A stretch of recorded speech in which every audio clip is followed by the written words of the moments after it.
অচল বাংলাদেশে সচল করার জন্য একমাত্র জনতা শেখ হাসিনার বিকল্প নাই। এটা প্রত্যেকটা সাধারণ মানুষ এখন বুঝতে পারতেছেন। আমরা যারা মুক্তিযুদ্ধের সপক্ষের আইনজীবী আছি তারা গতকালকে সকলেই আমরা নমিনেশন করেছি। আমরা যখন আমাদের অর্থ দিয়ে নমিনেশন করেছি তখন কিন্তু তারা কোনোভাবে কোনো রকম নোটিশ বা আমাদের টাকা নিবে না এরকম কিন্তু বলেনি যে ফ্যাসিসের টাকা নেওয়া হবে না। তাদের ভাষ্য আমরা প্রত্যেকেই টাকা দিয়ে নমিনেশন কিনেছি, আমি নিজেই নমিনেশন কিনেছি।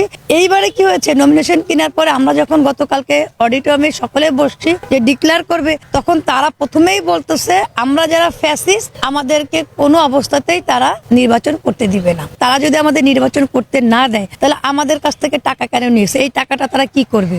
বর্তমান কমিটি যে অরাজকতা করতেছে তাদেরকে কিন্তু আইনের আওতায় আসতে হবে। তারাও জানে যে অপরাধ কখনো আমাদের নেবে। এই কমিটি বিভিন্নভাবে বিভিন্ন প্রক্রিয়ায় টাকা তসরুপ করতেছে, বিভিন্ন প্রক্রিয়ায়। আরো একটা ব্যাপার আছে, তারা একটা অরাজকতা করেছে এবং মৎস্যনান করতেছে। তারা কিন্তু একই ব্যক্তি ডিএজি হচ্ছে, একই ব্যক্তি সহসভাপতি হচ্ছে এবং সম্পাদকের পোস্ট ধারণ করেছে।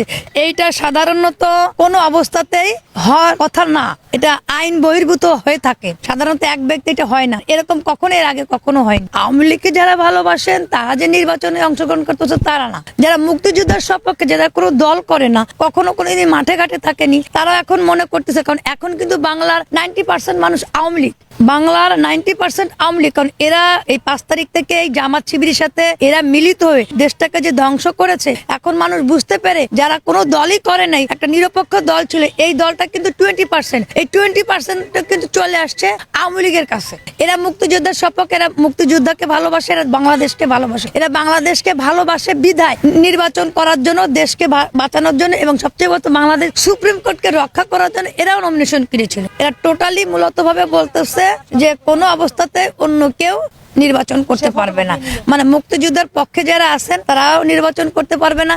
আইন হচ্ছে সম্পূর্ণ নিরপেক্ষভাবেই চলে। কিন্তু এরা এখন দোসর হয়ে জামাতের সাথে জামাতের সাথে তাল মিলিয়ে এরা এখন এরকম ভাবে মুক্তিযুদ্ধের সপক্ষে যারা আছেন তাদেরকে এরা প্রতিহত করতেছেন এবং এটা তারা স্থায়ীভাবে করতে পারবেন না। এবং প্রত্যেকটা সাধারণ আইনজীবী বুকের মধ্যে ক্ষিপ্ত হয়ে বুকের যে জ্বালা, এই জ্বালা ফুটিয়ে কিন্তু তারা বলেছেন এই 2 বছরের মধ্যে, মানে 18-19 মাসে সুপ্রিম কোর্টে কখনো জননেত্রী শেখ হাসিনার নাম বলেন। তারা বুঝতে পারছেন যে জননেত্রী শেখ হাসিনাই হচ্ছে একমাত্রই অচল বাংলাদেশকে সচল করতে পারে, যার কারণে তাদের মুখে কিন্তু তালি দিয়ে বলা হচ্ছে শেখ হাসিনা, শেখ হাসিনা, শেখ হাসিনা। এটা কিন্তু গতকালকে টোটালি ভাইরাল হয়েছে, প্রত্যেকেই বলতেছে যে শেখ হাসিনা, শেখ হাসিনা। কারণ অচল বাংলাদেশে সচল করার জন্য একমাত্র জনতা শেখ হাসিনার বিকল্প নাই। এটা প্রত্যেকটা সাধারণ মানুষ এখন বুঝতে পারতেছেন এবং যারা ক্ষমতায় ছিলেন না তারা কিন্তু একদম স্টিল ভাবে বুঝতে পারতেছেন তারা ভুল করছেন এবং তারা ভুল করছেন। এরকম অনেকেই এই সুপ্রিম কোর্টের আইনজীবী হিসেবে